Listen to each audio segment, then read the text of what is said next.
नमस्कार साथियों, ब्रह्मोस क्लासेस में आप सभी का स्वागत है। यूपी कांस्टेबल री एग्जाम 60,244 के लिए आज अंतिम प्रहार सीरीज का एपिसोड नंबर 12 में आपके सामने लेकर आया हूं। और जो आज का थंबनेल है उस पर आप देख रहे होंगे कि मैंने लिख के दिया है कि 300 मोस्ट इम्पोर्टेंट पर्सन। लगभग 300 पर्सन में आपको इम्पोर्टेंट कराऊंगा। तो क्या आप मान रहे हो कि मैं आपको क्वेश्चन खिलाऊंगा? तो नहीं भाई, मेरी ये आदत ही नहीं है कि मैं आपको क्वेश्चन कवर करा के जाऊं। ठीक है, लेकिन जो एपिसोड रहेगा ये 12वें नंबर का, जो अंतिम एपिसोड रहेगा जीके का, बस 12 क्लास आपके लिए बहुत ज़्यादा हैं। 12 क्लास आपके पेपर के लिए पर्याप्त हैं। मैंने सिर्फ यूट्यूब पर 12 क्लासें ली हैं यूपी कांस्टेबल के लिए। 12 की 12 क्लास की पीडीएफ मैं आपको देने वाला हूं। आप मुझसे 12 क्लास की पीडीएफ ले लो और आप 12 क्लास इनको कवर कर लो। मैं चैलेंज से कहता हूँ, दावे के साथ कहता हूँ भाई, क्योंकि मैंने आपको क्वेश्चन नहीं खिलाया है। मैंने आपको टॉपिक से पढ़ाया है, कंटेंट से पढ़ाया है, प्रीवियस ईयर देख के पढ़ाया है और मैंने आपको सिलेबस देख के पढ़ाया है। तो 12 क्लास आपके लिए पर्याप्त हैं। आप बस करंट अफेयर्स की क्लास ले लो, 12 क्लास ले लो। आप, मैं विश्वास करता, जितने आपको क्वेश्चन करने हैं जीके में, जितनी आप सोच रखे हो, आपका जो लक्ष्य होगा वो होगा कि 20 प्लस हमारे क्वेश्चन हो जाएं जीके में। 20 प्लस क्वेश्चन आपके 12 क्लास से हो जाएंगे। मैं दावे से कह सकता हूँ, 100% में ये कह सकता हूँ। यदि आपने 12 क्लास कवर करी हैं और करंट अफेयर्स कवर करी है तो 20+% हर शिफ्ट में, 10 की 10 शिफ्ट में आप मुझसे देख लेना, इसी चैनल पर देख लेना। यदि आप पहली बार आए हो तो अब जब मैं एनालिसिस कराऊं तो पहली ही शिफ्ट से देख लेना। मैं दावे के साथ कह सकता हूं। बस इसके बाद में अंतिम प्रहार सीरीज की अंतिम ही क्लास रहेगी, 12वीं क्लास की अंतिम क्लास रहेगी बस। और मैं इसमें भी आपको टॉपिक ही कवर कराने वाला हूँ। कुछ मैंने चुन के टॉपिक लिए हैं लेकिन मैंने मिक्स टॉपिक लिए हैं, जो कि मैंने आपको देखो सब कवर करा दिया। मैं आपसे बाद में बात करूंगा और बीच में भी कुछ बात करूंगा। इसके बाद मैं कल एक क्लास हिंदी साहित्य की लूंगा, हिंदी साहित्य की एक क्लास लूंगा कल में। ठीक है, चलिए बात करते हैं आज का कंटेंट। देखिए, आज के कंटेंट से जम के प्रश्न आने वाले हैं। सबसे पहले मैंने आज का पहला टॉपिक लिया है राष्ट्रीय उद्यान व पक्षी विहार उत्तर प्रदेश के। पूरी मैंने यूपी जी के कवर करा दी है आपको, प्रीवियस ईयर की तुलना में टोटल यूपी जी के कवर करा दिए। एक प्रश्न आपका बाहर जाने वाला नहीं है। चलिए राष्ट्रीय उद्यान व पक्षी विहार की बात करें।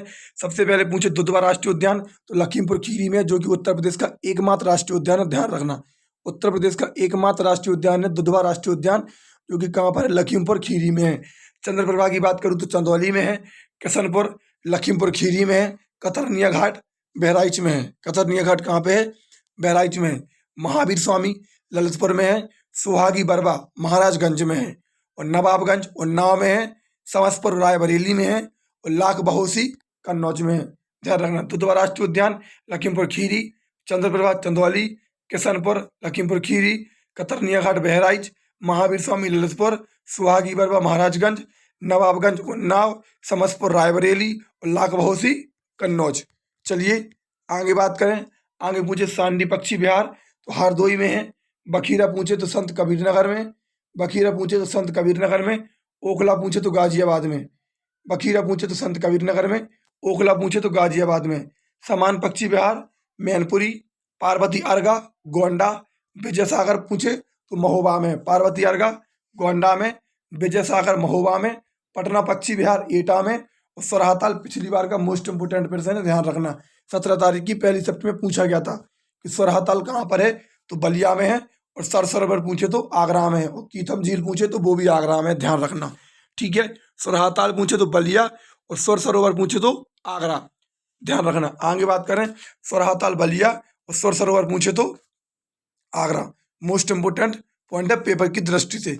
चलिए आगे बात करें, एक बार और सुनिए। सांडी हरदोई, बखीरा संत कबीर नगर, ओखला गाजियाबाद, समान पक्षी विहार मैनपुरी, पार्वती अर्गा गोंडा, विजय सागर महोबा, पटना पक्षी विहार एटा, सुरहाताल बलिया, सुर सरोवर आगरा। चलिए नेक्स्ट पॉइंट की बात करें। देखिए, मैंने कहा था कि 300 प्लस प्रश्न कराने वाला हूं, लेकिन मैं आपको प्रश्न फिर भी नहीं खिलाऊंगा। सिर्फ मैंने टॉपिक लिए हैं जो टॉपिक छूट गए थे, और इसमें थोड़ी भूगोल को ज़्यादा कवर करने की कोशिश करी है और बाकी का मिक्स कंटेंट लिया है। आप इस क्लास को देख कर जाना, मज़ा आ जाएगा, गारंटी से कह रहा आपको। भारत के नदी किनारे बसे शहर, भारत के पूछे जबलपुर किस नदी के किनारे बसा? नर्मदा।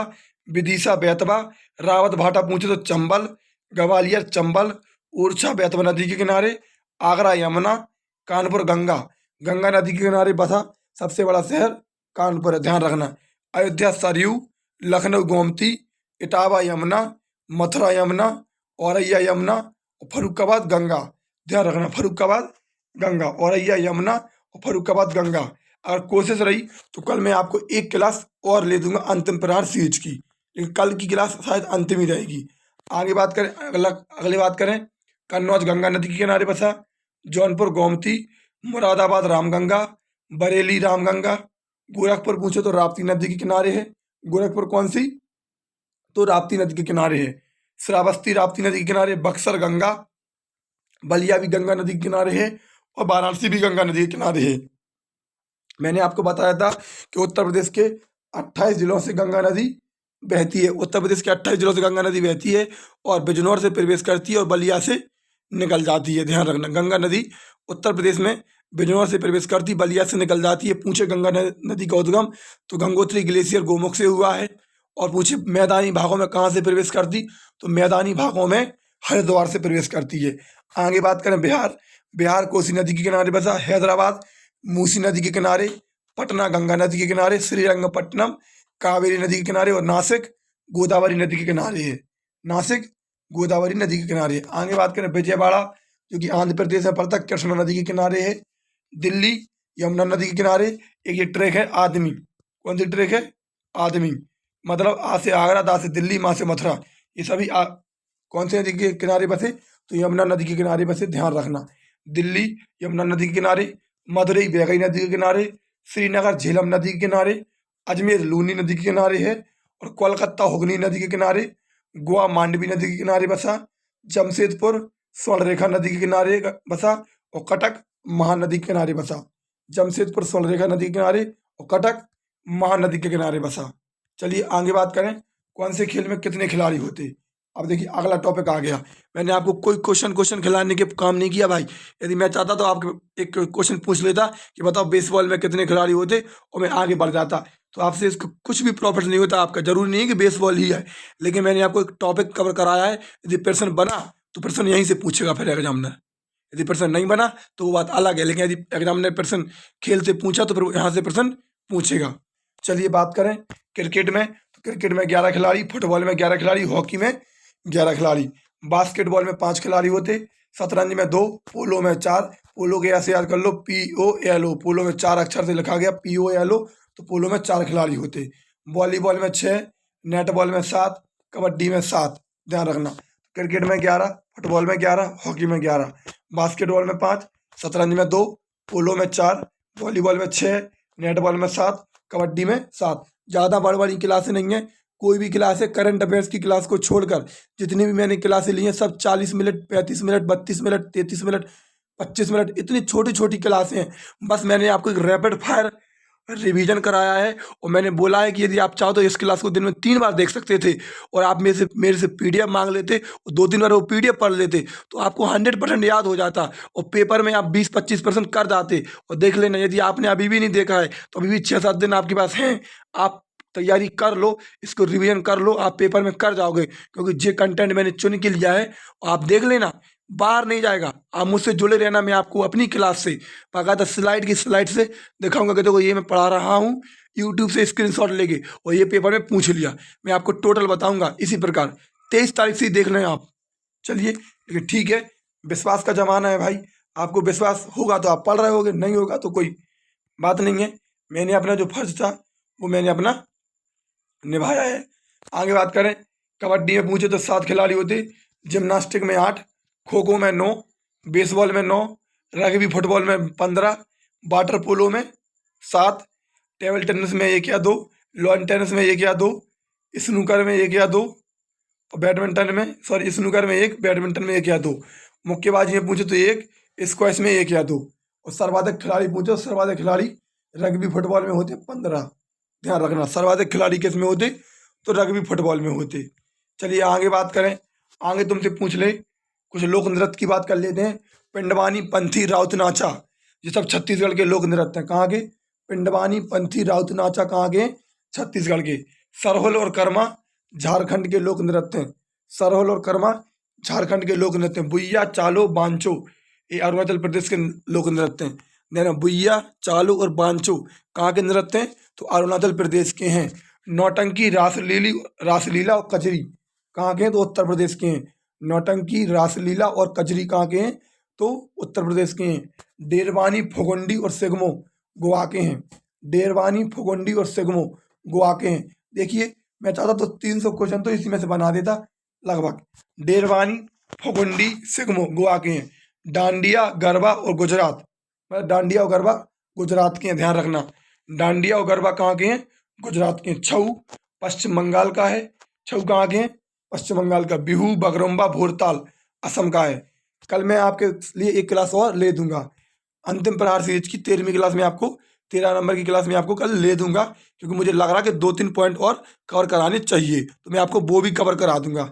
Don't worry. और 13 क्लास आपके लिए सफिशिएंट रहेंगी, आप उनको दोबारा पढ़ सकते हो। बिहू, बगरुम्बा, भोरताल असम का है। बिहू, बगरुम्बा, भोरताल कहाँ का? असम का है। जट जटन विदेशी या बिहार का है। बात ये नहीं है कि वो तो सबके में से फंसेगा, बात सिर्फ ये है कि तुमने कम समय में कितना बेहतर पढ़ाया, सिर्फ मायने ये रखता। ये मायने रखता भाई, मैं आपको 3 महीने से संविधान पढ़ा रहा हूँ और बाद में मैं कह दूँ कि मेरे संविधान से पढ़ने से आ गया मेरे समय, तो भाई वो तो जब आपने पूरी किताब पढ़ा दी तो बाहर जाएगा कहाँ? तो ये कभी डिपेंड नहीं करता। डिपेंड सिर्फ ये करता कि तुमने बच्चों को कम समय में कितना अच्छा पढ़ाया, मायने सिर्फ ये रखता है। मैंने सिर्फ 1-1 घंटे की भी कोई क्लास नहीं ली है, 30-30, 40-40 मिनट की क्लास ली है, आप देखना जाके। सिर्फ डिपेंड ये करता है कि कम समय में आपने कितना बेहतरीन कंटेंट दिया, ये मायने रखता है। बिहू, बगरुम्बा, भोरताल पूछे तो असम का है। जट जटन विदेशीय पूछे तो बिहार का है। जट जटिन और विदेशीय पूछे तो बिहार का है। नाटी, चंबा, धमान हिमाचल प्रदेश का है। नाटी, चंबा, धमान हिमाचल प्रदेश का है। यक्षगान, डोलू, कुनीता, करगा कर्नाटक का है। पूछे यक्षगान, डोलू, कुनीता, करगा कहाँ के हैं? तो कर्नाटक के हैं। रऊफ, कूद, हिकात जम्मू कश्मीर का है। रऊफ, कूद और हिकात जम्मू कश्मीर का है। थांगटा, पुंगचोलम, नट संकीर्तन मणिपुर के हैं। थांगटा, पुंगचोलम, नट संकीर्तन कहाँ के हैं? तो मणिपुर के हैं, ध्यान रखना। थांगटा, पुंगचोलम, नट संकीर्तन मणिपुर के हैं। लावड़ी, तमाशा महाराष्ट्र के हैं। लावड़ी और तमाशा कहाँ का है? तो महाराष्ट्र का है। आगे बात करें होजागुरी, तो होजागिरी त्रिपुरा का है। कलारी पट्टू केरल का मार्शल आर्ट है। चिराऊ, बम्बू डांस और चापराचार कूट महोत्सव ये मिजोरम का है। चिराऊ, बम्बू डांस और चापराचार कूट महोत्सव ये सब मिजोरम के हैं। चलिए आगे बात करें भारत की प्रमुख परियोजनाएं। मुझे तिलैया बांध बराकर नदी पर है। पंचेत बांध दामोदर नदी पर है। भांगड़ा नागल बांध सतलुज नदी पर है हिमाचल प्रदेश में। यह विश्व का सबसे बड़ा गुरुत्वीय बांध है, ध्यान रखना। भांगड़ा नागल बांध सतलुज नदी पर है हिमाचल प्रदेश में। यह विश्व का सबसे बड़ा गुरुत्वीय बांध है। रेहंद बांध रेहंद नदी पर है उत्तर प्रदेश में। हीराकुंड बांध महानदी पर है उड़ीसा में। हीराकुंड बांध महानदी पर उड़ीसा में। यह भारत का सबसे लंबा बांध है। 4.8 किलोमीटर या 4800 मीटर इसकी लंबाई है। टेहरी बांध पूछे तो भागीरथी और भीलंगना के संगम पर है, जो कि उत्तराखंड में है। यह भारत का सबसे ऊंचा बांध है। यह भारत का सबसे ऊंचा बांध है, ध्यान रखना। फरक्का बांध की बात करूं तो यह गंगा नदी पर है, पश्चिम बंगाल में है। फरक्का बांध गंगा नदी पर है, पश्चिम बंगाल में है। यह एकमात्र बांध है जो गंगा नदी पर है, ध्यान रखना। एकमात्र बांध है जो गंगा नदी पर है। आगे बात करें हरिके बैराज। हरिके बैराज ब्यास नदी पर है। गांधी सागर बांध चंबल नदी पर है। राणा सागर बांध चंबल नदी पर है। और जवाहर सागर बांध की बात करूं तो ये भी चंबल नदी पर राजस्थान में है। तो गांधी सागर, राणा प्रताप सागर, जवाहर सागर तीनों के तीनों बांध चंबल नदी पर है, लेकिन गांधी सागर बांध मध्य प्रदेश में है, जवाहर सागर बांध राजस्थान में है। आगे बात करें सलाल, दुलस्ती, बगलेहार चिनाब नदी पर है। सलाल, दुलस्ती, बगलेहार कौन सी नदी पर है? चिनाब नदी पर है। मंगला, तुलबुल और उरी परियोजना झेलम नदी पर है। मंगला, तुलबुल और उरी परियोजना झेलम नदी पर है। नाथपा झागरी परियोजना सतलुज नदी पर है। नाथपा और झागरी परियोजना सतलुज नदी पर है। चमेरा, थीन, साहेपुर कंडी रावी नदी पर है। चमेरा, थीन, साहेपुर कंडी रावी नदी पर है। माता टीला, राजघाट और रानी लक्ष्मीबाई ये बेतवा नदी पर है। माता टीला, राजघाट और रानी लक्ष्मीबाई बेतवा नदी पर है। काकरापार और ओकाई पूछे तो ताप्ती नदी पर गुजरात में है। काकरापार और ओकाई पूछे तो ताप्ती नदी पर गुजरात में है। सरदार सरोवर पूछे तो नर्मदा नदी पर गुजरात में है, ध्यान रखना। सरदार सरोवर बांध नर्मदा नदी पर गुजरात में है। इंदिरा सागर नर्मदा नदी पर गुजरात में है, और ओंकारेश्वर बांध नर्मदा नदी पर मध्य प्रदेश में है।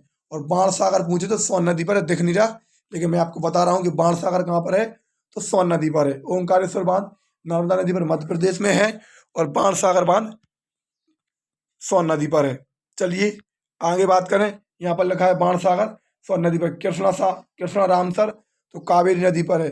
और देखिए यहाँ पर क्या मस्त लाइन लिखी है कि शिक्षा पाए शेरनी का दूध है, तो जितना पिएगा उतना दहाड़ेगा। सही बात है, जो जितनी मेहनत करेगा उतना अव्वल होगा। भाई यदि आप बैठे हो, बातें मार रहे हो, और आप लगे हो कि जे नहीं जे, सिर्फ दूसरों के चक्कर में लगे हो, तो इससे कुछ नहीं होगा। यदि आप अपने आप को होशियार समझते हो तो आप ऐसे होशियार नहीं बनते। आपको पहले मेहनत करनी पड़ेगी, आपको खुद को आजमाना पड़ेगा। पहले आप खुद को आजमाओ। ऐसा नहीं कि आपने 5 पॉइंट पढ़ लिए और आप मानने लगे कि मैं इंटेलिजेंट हो गया।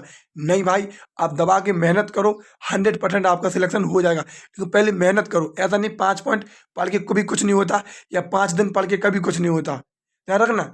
ऐसा नहीं यदि आपने 200 क्वेश्चन पढ़ दिए और आप सोच रहे हो कि 200 क्वेश्चन में से फंस जाए, मैं चाहता तो आपको 12-13 क्लास में डेली के डेली 37 क्वेश्चन करवाता, और मैं कहता 13 क्लासें मैंने ले ली, आप चले जाना। भाई कुछ नहीं होता, 13 की 13 क्लासें ध्वस्त हो जाती, लेकिन 13 क्लासें मैं छाती ठोक के कहता हूँ कि आपके पेपर के लिए अब सफिशियंट है। और देखना आप, यकीन करना आप। ठीक है। बाण सागर परियोजना सोन नदी पर है। कृष्णा रामसर कावेरी नदी पर है। शिव समुद्रम कावेरी नदी पर है।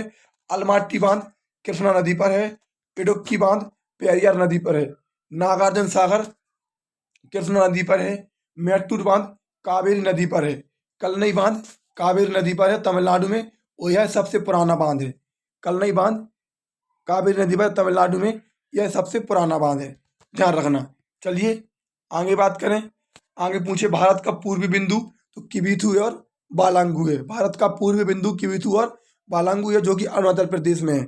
भारत का पश्चिमी बिंदु गोहारे और सरकरी मोती है, जो कि गुजरात में है। ध्यान रखना। उत्तरी बिंदु की बात करूं तो इंदिरा कौल है, जो कि जम्मू कश्मीर में है। और दक्षिणी बिंदु की बात करूं तो इंदिरा पॉइंट है, जो कि तमिलनाडु साइड है। ध्यान रखना। अगर मैं बात करूं पूरब से पश्चिम की लंबाई, तो 2933 किलोमीटर है। कितनी है? 2933 किलोमीटर। और उत्तर से दक्षिण की लंबाई तो 3214 किलोमीटर है। दोनों आंकड़े याद करना। पूरब से पश्चिम की लंबाई 2933, और उत्तर से दक्षिण की लंबाई 3214। ध्यान रखना। देखो, जो भाई कहते हैं कि मुझे पीडीएफ दे दो, थोड़ी सी क्लास पढ़ी हो पीडीएफ दे दो, मैं उसको पीडीएफ दे देता, मुझे कोई दिक्कत नहीं है, मैं पीडीएफ उसको दे। लेकिन बात ये है कि यदि आपने पीडीएफ से पढ़ा तो सिर्फ आपको उतना ध्यान रहेगा जितना मैंने उसमें लिख के दिया। यदि लेकिन आपने क्लास पढ़ी तो आपको उतना याद रहेगा, जो मैंने पढ़ाया है वो भी, जो मैंने बार बार बोला वो आपको अच्छे से याद रहेगा, और जो मैं एक्स्ट्रा पॉइंट बोला वो भी आपको याद रहेगा। और जैसे 2933, 3214, ये सिर्फ क्लास वालों को याद रहेगा, पीडीएफ में लिखा नहीं मिलेगा, क्योंकि ये मैंने अलग से बताया तुमको।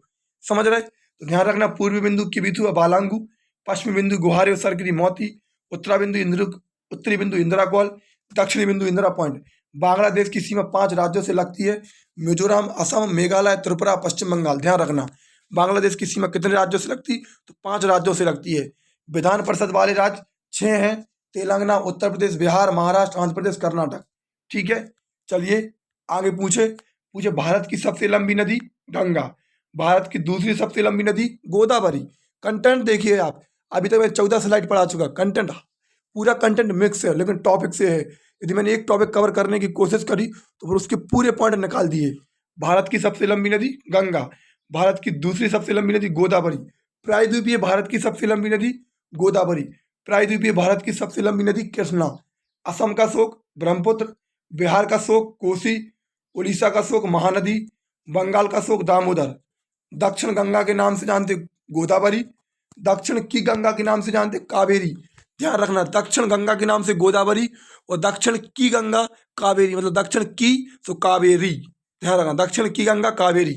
दक्षिण की कोयल के नाम से महानदी। वृद्ध या बूढ़ी गंगा के नाम से गोदावरी।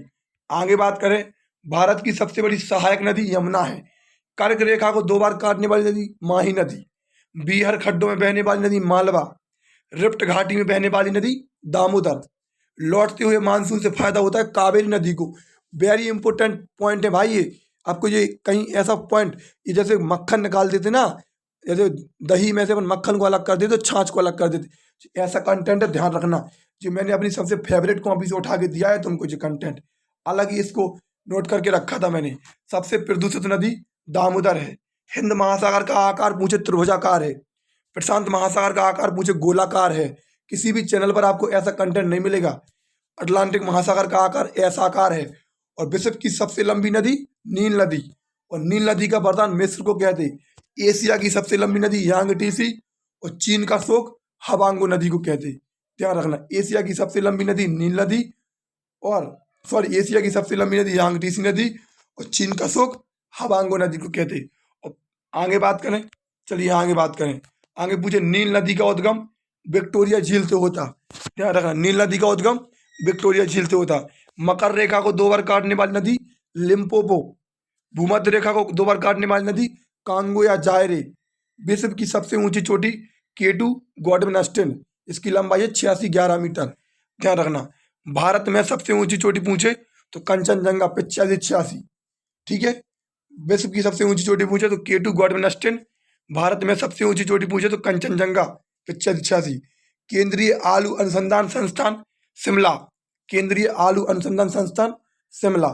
केंद्रीय चमड़ा अनुसंधान संस्थान पूछे तो चेन्नई। केंद्रीय चमड़ा अनुसंधान संस्थान पूछे तो चेन्नई। केंद्रीय शुष्क क्षेत्र अनुसंधान संस्थान पूछे तो लखनऊ में है। केंद्रीय शुष्क क्षेत्र अनुसंधान संस्थान लखनऊ में है। नेशनल शुगर इंस्टीट्यूट कानपुर में है। नेशनल शुगर इंस्टीट्यूट कानपुर में है। भारत कला भवन बनारस में है। भारत कला भवन कहाँ पे है? बनारस में। भारतीय अंतरिक्ष अनुसंधान संस्थान बेंगलुरु में। यदि कोई कहे कि आपने कम समय में ज़्यादा पढ़ा दिया, तो भाई मैंने आपसे पहले दिन क्लास ली थी, पहले मैंने आपको स्ट्रेटजी वीडियो बनाई थी, और मैंने पहले बोला था कि यदि आप मुझसे फॉलो कर रहे हो तो आप पर डे इस क्लास को 2 से 3 बार आराम से देख सकते, क्योंकि मैं छोटी क्लास लूँगा, और फिर मुझसे आप PDF ले लेना, 2-3 बार आप उसको पढ़ लेना। और यदि आप मान लो आप मुझ पर ट्रस्ट करते हो तो कोशिश करना आप कहीं भी जीके नहीं पढ़ो। यदि आपको 20-25 प्लस प्रश्न करने हैं तो कहीं भी जीके नहीं पढ़ो, आप 20-25 प्लस प्रश्न कराने की गारंटी मैं ले रहा। आप मुझसे जुड़ जाओ, एक दिन में आपको जितना पढ़ाऊँ उसकी PDF ले लो और उसको रटने की कोशिश करो। 12-13 क्लासेस में आप पूरा कवर कर जाओगे, मैंने विश्वास से कहा था आपसे। चलिए बात करते हैं। वन अनुसंधान संस्थान देहरादून में है। भारतीय भाषा संस्थान मैसूर में है। संगीत नाटक अकादमी नई दिल्ली में है। गिद्ध संरक्षण एवं प्रजनन केंद्र महाराजगंज उत्तर प्रदेश में है। राष्ट्रीय समुद्र विज्ञान संस्थान गोवा में है। और बकरी अनुसंधान संस्थान मथुरा में है। आगे बात करें, आगे पूछे डेविस कप। देखिए कंटेंट देखिए, डेविस कप टेनिस से संबंधित है। CK नायडू ट्रॉफी क्रिकेट से संबंधित है। संतोष ट्रॉफी फुटबॉल से संबंधित है। डूरंड कप फुटबॉल से संबंधित है। Sultan Azlan Shah cup hockey से संबंधित है। Sultan Azlan Shah cup hockey से संबंधित है। देवधर ट्रॉफी क्रिकेट से संबंधित है। सैयद मुश्ताक अली ट्रॉफी क्रिकेट से संबंधित है। और रणजी ट्रॉफी क्रिकेट से संबंधित है। मोहन बागान क्लब फुटबॉल से संबंधित है। दिलीप ट्रॉफी का संबंध क्रिकेट से है। थॉमस कप और ओवेर कप बैडमिंटन से सब संबंधित है। और ध्यान रखना, थॉमस कप और बैडमिंटन कप दोनों महिला वर्ग और पुरुष वर्ग में 2024 का विजेता चीन रहा है। नेहरू ट्रॉफी नौका दौड़ से संबंधित है। और रंगास्वामी ट्रॉफी हॉकी से संबंधित है। रंगास्वामी ट्रॉफी हॉकी से संबंधित है। तारापुर परमाणु संयंत्र महाराष्ट्र का है, महाराष्ट्र में है। कुडनकुलम कल्पक्कम पूछे, कुडनकुलम और कल्पक्कम दोनों तमिलनाडु में है। केगा परमाणु संयंत्र कर्नाटक में है। काकरापार परमाणु संयंत्र गुजरात में है। नरोरा परमाणु संयंत्र उत्तर प्रदेश में है। और जैतापुर परमाणु संयंत्र महाराष्ट्र में है। प्रश्न पूछता है तो यहीं से पूछता है, इसके अलावा कहीं नहीं पूछता है। जब भी परमाणु संयंत्र से प्रश्न पूछेगा तो इन 6-7 पॉइंट से पूछेगा, ध्यान रखना। बार्क पूछे भाभा एटॉमिक रिसर्च सेंटर तो ट्राम्बे महाराष्ट्र में है। और राष्ट्रीय रक्षा अकादमी खड़गवासला में है। राष्ट्रीय रक्षा अकादमी खड़गवासला में है। आगे बात करें समाधि स्थल। कंटेंट देखिए आप, मुझे अभय घाट मोरारजी देसाई की समाधि स्थल है। चैत्रा भूमि डॉक्टर भीमराव अंबेडकर की समाधि स्थल है। एकता स्थल ज्ञानी जेल सिंह की है। विजय घाट लाल बहादुर शास्त्री की है। शांति घाट जवाहरलाल नेहरू की है। शक्ति स्थल इंदिरा गांधी। किसान घाट चौधरी चरण सिंह। और राजघाट पूछे तो महात्मा गांधी की है। भारत रत्न की शुरुआत 1954 में हुई। ज्ञानपीठ पुरस्कार की शुरुआत 1965 में हुई। व्यास सम्मान की शुरुआत 1991-92 में हुई और सरस्वती सम्मान की शुरुआत 1991-92 में हुई।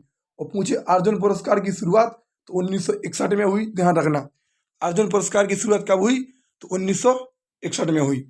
आगे बात करें, आगे पूछे, अब देखिए सुकुमारों का देश किसे कहते, जापान को कहते। मैंने कहा था यदि मुझे 300 प्रश्न कराने होते अभी तक करा के चला जाता अभी तक, लेकिन 300 से प्रश्न ज़्यादा से मैंने आपको कंटेंट दे चुका हूँ।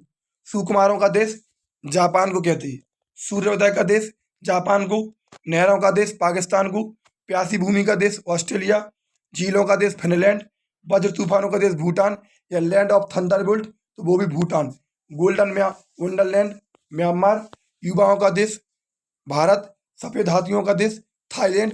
मुझे पूर्व का मोती तो श्रीलंका को कहते, पूरब का मोती किसे कहते तो श्रीलंका को कहते, सफेद हाथियों का देश थाईलैंड को कहते।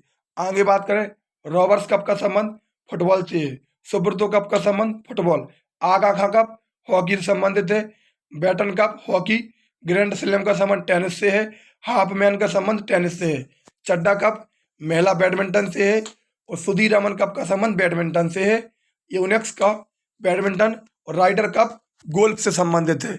राइडर कप किससे संबंधित है, गोल्फ से संबंधित है। और नोमुरा कप गोल्फ से संबंधित है। वेलिंगटन ट्रॉफी नौकायान से संबंधित है, रोइंग। जेडी बिरला ट्रॉफी तो क्रिकेट से संबंधित है और रानी झांसी ट्रॉफी ये भी क्रिकेट से संबंधित है। चलिए देखिए यहाँ पर क्या मस्त लाइन लिखी है, पूछ ले आपसे। मैंने आपके लिए एक लाइन लिखी थी, बढ़िया लाइन है कि असफलता एक चुनौती है स्वीकार करो, असफलता एक चुनौती है स्वीकार करो, कहाँ कमी रह गई देखो और सुधार करो, जब तक न सफल हो नींद चैन को त्यागो तुम, संघर्ष का मैदान छोड़ मत भागो तुम, संघर्ष का मैदान छोड़कर मत भागो तुम, कुछ किए बिना जय जयकार नहीं होती और कोशिश करने वालों की कभी हार नहीं होती, कोशिश करने वालों की कभी हार नहीं होती। यदि आप कोशिश तो करो, यदि आप कोशिश ही नहीं करोगे तो कैसे सफलता मिलेगी भाई, और कोशिश करोगे तो शायद सफलता मिल जाए। आगे बात करें, पंपास घास के मैदान अर्जेंटीना में पाए जाते हैं, लानोज घास के मैदान वेनेजुला में पाए जाते हैं, बेल्स घास के मैदान साउथ अफ्रीका में पाए जाते हैं, डांस घास के मैदान ऑस्ट्रेलिया में पाए जाते हैं, और पुस्ताच घास के मैदान हंगरी में पाए जाते हैं, स्टेपीज घास के मैदान यूक्रेन में पाए जाते हैं, और प्रेरिज घास के मैदान उत्तर अमेरिका में पाए जाते हैं। डैन्यूब नदी जो कि हंगरी में बहती है इसे ग्रीन रिवर कहते हैं, ध्यान रखना, डैन्यूब नदी को ग्रीन रिवर कहते हैं। कहाँ पे बहती है, हंगरी में। विश्व का सबसे ऊंचा जलप्रपात एंजल जलप्रपात है, एंजल जलप्रपात वेनेजुला में है, एंजल जलप्रपात कैरो नदी पर है, और सहारा मरुस्थल अफ्रीका महाद्वीप में है, सहारा मरुस्थल अफ्रीका महाद्वीप में है। आगे बात करें, सहारा मरुस्थल अफ्रीका महाद्वीप में, सहारा मरुस्थल विश्व का सबसे बड़ा मरुस्थल है। थार का मरुस्थल भारत के राजस्थान में स्थित है, ग्रेट विक्टोरियन मरुस्थल और गिब्सन मरुस्थल ऑस्ट्रेलिया में, और ऑस्ट्रेलिया को प्यासी भूमि का देश कहते हैं, ध्यान रखना। रब अल खाली मरुस्थल सऊदी अरब में है, और रब अल खाली मरुस्थल विश्व का सबसे बड़ा रेतीला मरुस्थल है। अल नेफूद मरुस्थल सऊदी अरब में स्थित है, कालाहारी मरुस्थल बोत्सवाना में है, टकला मकान मरुस्थल चीन में स्थित है, गोबी का मरुस्थल चीन और मंगोलिया की सीमा पर स्थित है, ध्यान रखना। आटाकामा मरुस्थल पेरू और चिली की सीमा पर स्थित है, आटाकामा मरुस्थल पेरू और चिली की सीमा पर स्थित है। आटाकामा मरुस्थल विश्व का सबसे शुष्कतम मरुस्थल है, विश्व का सबसे शुष्कतम मरुस्थल आटाकामा है। दुस्त ए लुत नहीं, दस्त ए लुत और दस्त ए कबीर मरुस्थल ईरान में है। पैटागोनिया का मरुस्थल अर्जेंटीना में है, कराकोरम मरुस्थल तुर्कमेनिस्तान में है, और विश्व की छत पामीर की छत को कहते हैं। देखिए जी, मैंने आपको वर्ल्ड ज्योग्राफी के जो इम्पोर्टेंट पॉइंट है वो भी भाई वर्ल्ड ज्योग्राफी का पूछेगा तो यहीं से पूछेगा, इसके अलावा कुछ नहीं पूछेगा आपसे, और यदि उल्टा सीधा प्रश्न पूछा तो ध्यान रखना पर वो कोई नहीं कर पाएगा। चलिए आगे बात करें, आगे पूछे, अब आ जाए ज्वालामुखी की बात। पूछे एटना ज्वालामुखी तो इटली में है, माउंट ताल ज्वालामुखी तो फिलीपींस में है, विसुवियस ज्वालामुखी ये भी इटली में है, देवबंद ज्वालामुखी तो ईरान में है, माउंट पोपा ज्वालामुखी म्यांमार में स्थित है, फ्यूजिमिया ज्वालामुखी जापान में स्थित है, और मोना लोआ ज्वालामुखी हवाई द्वीप अमेरिका में है, ध्यान रखना। आगे बात करें, अब आ जाओ मोस्ट इंपोर्टेंट पॉइंट, कंटेंट एक नंबर है भाई, प्लीज़ चैनल को सब्सक्राइब कर लेना और अपने दोस्तों तक शेयर कर देना इस वीडियो को। जनधन योजना पूछे तो 28 अगस्त 2014 को शुरू हुई। बेटी बचाओ बेटी पढ़ाओ 22 जनवरी 2015 को शुरू हुई। उज्ज्वला योजना 1 मई 2016 को। आयुष्मान भारत पूछे तो 23 सितंबर 2018 को। प्रधानमंत्री किसान योजना 24 फरवरी 2019 को शुरू हुई। गरीब कल्याण योजना 2016 को शुरू हुई। अन्नपूर्णा योजना 1 अप्रैल 2000 को शुरू हुई। स्वच्छ भारत मिशन 2 अक्टूबर 2014 को शुरू हुआ। नमामि गंगे योजना 7 जुलाई 2014 को। मेक इन इंडिया 25 सितंबर 2014 को। सौभाग्य योजना या सहज बिजली हर घर योजना 25 सितंबर 2015 को। प्रधानमंत्री जीवन ज्योति बीमा योजना, प्रधानमंत्री सुरक्षा बीमा योजना और अटल पेंशन योजना, ये तीनों योजना 9 मई 2015 को स्टार्ट हुई। चलिए आगे बात करें। कोटोपैक्सी ज्वालामुखी इक्वाडोर में स्थित है। कोटोपैक्सी ज्वालामुखी विश्व का सबसे ऊंचा सक्रिय ज्वालामुखी है। विश्व का पृथ्वी के अंदर ज्वालामुखी का मलबा मैग्मा कहलाता है। पृथ्वी के अंदर ज्वालामुखी का मलबा मैग्मा कहलाता है और पृथ्वी के बाहर ज्वालामुखी का मलबा लावा कहलाने लगता है। ज्वालामुखी का जो मलबा लावा के रूप में बाहर निकलता है वह बाद में सूख कर गड्ढा बन जाता है, तो वह क्रेटर झील का उदाहरण बन जाता है। ध्यान रखना, क्रेटर झील का उदाहरण बन जाता है।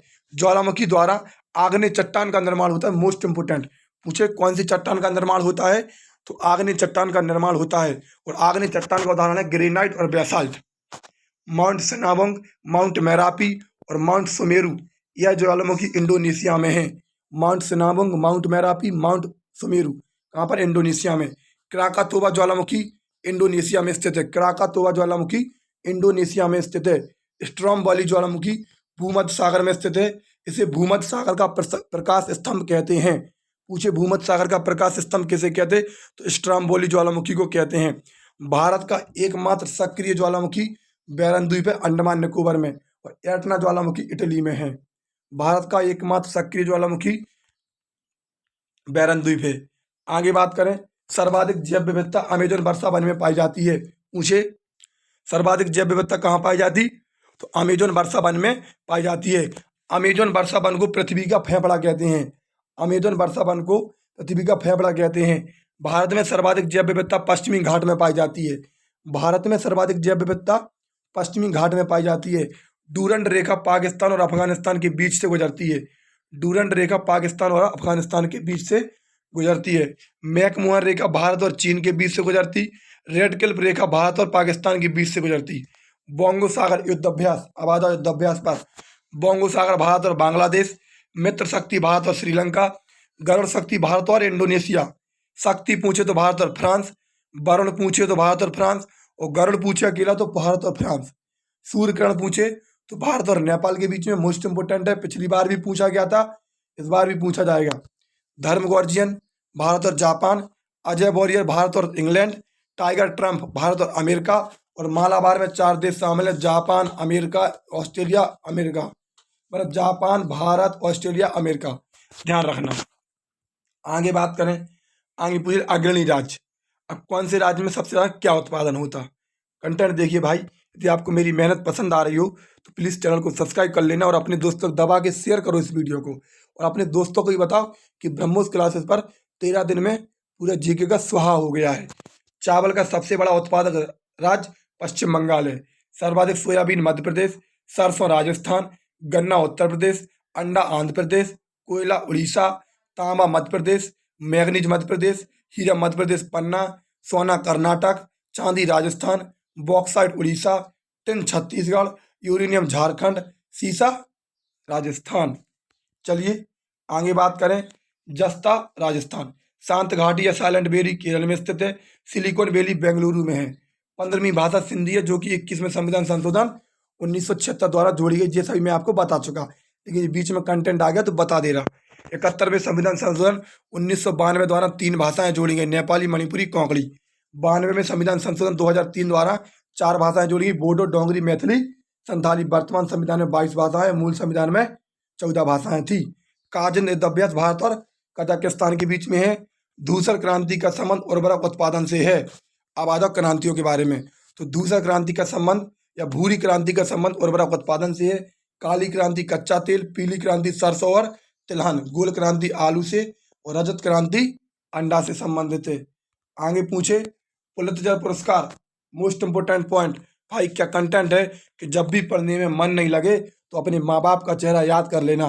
ध्यान रखना मित्रों, जब भी आपका पढ़ने में मन नहीं लगे तो अपने माँ बाप का चेहरा एक बार याद कर लेना कि वो आपको कितनी मेहनत से पढ़ा रहे हैं। क्योंकि भाई अपन लोग सब मिडिल क्लास फैमिली से हैं, यदि हाई हाई फैमिली से होते तो पढ़ते ही क्यों, बढ़िया अपना कोई बिजनेस होता वो कर रहे होते। तो जब भी आपका पढ़ने में मन नहीं लगे तो अपने माँ बाप का चेहरा एक बार याद कर लेना, ऑटोमेटिक पढ़ने में मन लगने लगेगा।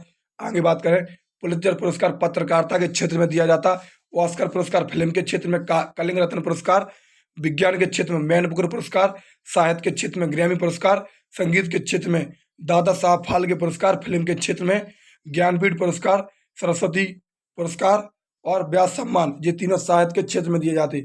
ध्यानचंद पुरस्कार खेल के क्षेत्र में, द्रोणाचार्य पुरस्कार खेल प्रशिक्षकों को या कोच को या गुरुओं को दिया जाता, और अर्जुन पुरस्कार खेल के क्षेत्र में दिया जाता। आगे बात करें, भटनागर पुरस्कार विज्ञान के क्षेत्र में, धनवंतरी पुरस्कार चिकित्सा के क्षेत्र में, नॉर्मन बोरलॉग पुरस्कार कृषि के क्षेत्र में, बीसी रॉय पुरस्कार चिकित्सा के क्षेत्र में, गोल्डन पांडा पुरस्कार पर्यावरण के क्षेत्र में, और रामानुजन पुरस्कार गणित के क्षेत्र में। और पूछे पृथ्वीधर अवार्ड तो ध्यान रखना वास्तुकला के क्षेत्र में पृथ्वीधर अवार्ड, पृथ्वीधर पूछे तो वास्तुकला के क्षेत्र में, और पुलित्जर पूछे तो पत्रकारिता के क्षेत्र में। पृथ्वीधर अवार्ड तो वास्तुकला के क्षेत्र में, और पुलित्जर पूछे तो पत्रकारिता के क्षेत्र में, और बीसी रॉय पुरस्कार पूछे तो ध्यान रखना चिकित्सा के क्षेत्र में। बीसी रॉय पुरस्कार चिकित्सा के क्षेत्र में।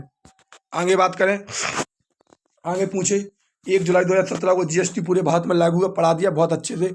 विजय केलकर समिति की सिफारिश पर जीएसटी परिषद का अध्यक्ष वित्त मंत्री, जीएसटी परिषद में 33 सदस्य होते। जर्मनी के संविधान को बाईमार संविधान कहते हैं, वेरी इंपॉर्टेंट पॉइंट। जर्मनी के संविधान को बाईमार संविधान कहते हैं। रक्त का पीएच 107.4, गरबा गुजरात का लोक नृत्य है, और भीम की फुल फॉर्म में भारत इंटरफेस फॉर मनी। आगे बात करें, आगे पूछे कि विटामिन की खोज किसने करी, फंक ने। देखिए प्रश्न देखिए आप, विटामिन की खोज किसने करी, फंक ने। रक्त समूह की खोज लैंड स्टीनर ने। पोलियो वैक्सीन की खोज जॉन साल्क ने। जीवाणु की खोज ल्यूवन हॉक ने।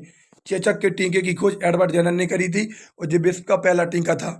रेबीज के टीके की खोज लुई पास्चर ने। इंसुलिन की खोज बेंटिंग बेस्ट ने। इलेक्ट्रॉन की खोज थॉमसन ने की। न्यूट्रॉन की खोज चैडविक ने। प्रोटीन की खोज गोल्डस्टीन ने। नाभिक की खोज रदरफोर्ड ने। और कंप्यूटर की खोज चार्ल्स बेबेज ने की। और बल्ब की खोज एडिसन ने करी। बल्ब की खोज किसने की, तो एडिसन ने की। टेलीफोन की खोज ग्राहम बेल ने की। रेडियो एक्टिविटी की खोज मार्कोनी ने की। टीवी की खोज जीएल बेयर्ड। फाउंटेन पेन की वाटरमैन ने। दूरबीन का आविष्कार गैलीलियो। डायनामाइट की खोज अल्फ्रेड नोबल ने की। रेडियम की खोज मैडम क्यूरी ने की। एक्सरे की खोज रॉन्टजन ने की। और परमाणु सिद्धांत डॉल्टन ने दिया। आनुवंशिकता की खोज Gregor John Mendel, most important. WWW Tim Berners Lee. World wide web. Hydrogen की खोज कैवेंडिश ने की। हाइड्रोजन को भविष्य की ऊर्जा कहते हैं, भविष्य की ऊर्जा कहते हैं, ध्यान रखना। भाप इंजन की खोज जेम्स वॉट ने की। और पीएच पैमाने की खोज सर सोरेनसन ने की। आगे बात करें, ग्रीन मफलर का संबंध ध्वनि प्रदूषण से है। ग्रीन मफलर का संबंध पूछे ध्वनि प्रदूषण से है। दुग्ध क्रांति का संबंध बर्गेज कुरियन।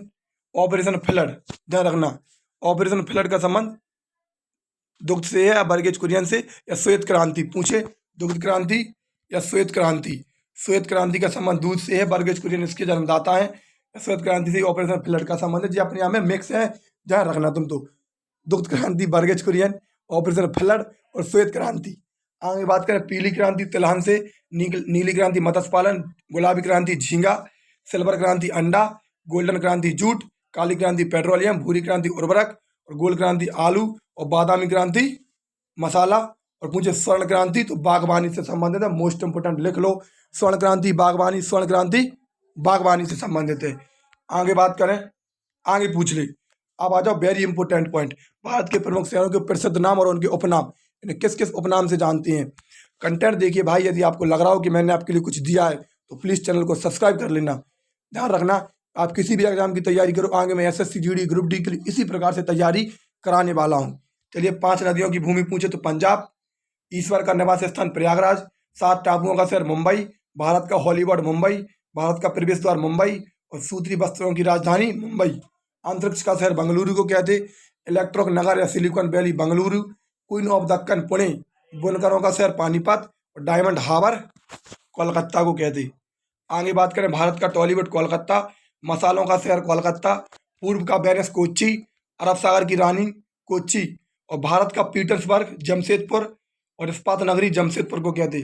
भारत का मैनचेस्टर अहमदाबाद, भारत का बोस्टन अहमदाबाद, मसालों का बगीचा केरल, गुलाबी शहर जयपुर, पूर्व का वेनिस जयपुर को कहते। गुलाबी शहर जयपुर, पूर्व का वेनिस जयपुर। झीलों का नगर श्रीनगर, पृथ्वी का स्वर्ग श्रीनगर, फलों उद्यानों का स्वर्ग सिक्किम, पहाड़ों की मल्लिका नेतरहाट, साल्ट सिटी गुजरात, सोया प्रदेश मध्य प्रदेश, सर्वाधिक प्रदूषण नदी पूछे दामोदर, यहाँ पर लिख लो दामोदर है, ठीक है। अन्नों की टोकरी आंध्र प्रदेश, सुरमा नगरी बरेली, खुशबुओं का नगर कन्नौज या यत्र नगरी कन्नौज, त्योहारों का शहर मदुरई, मदुरई बैगई नदी के किनारे स्थित है, तमिलनाडु में पड़ता, ध्यान रखना।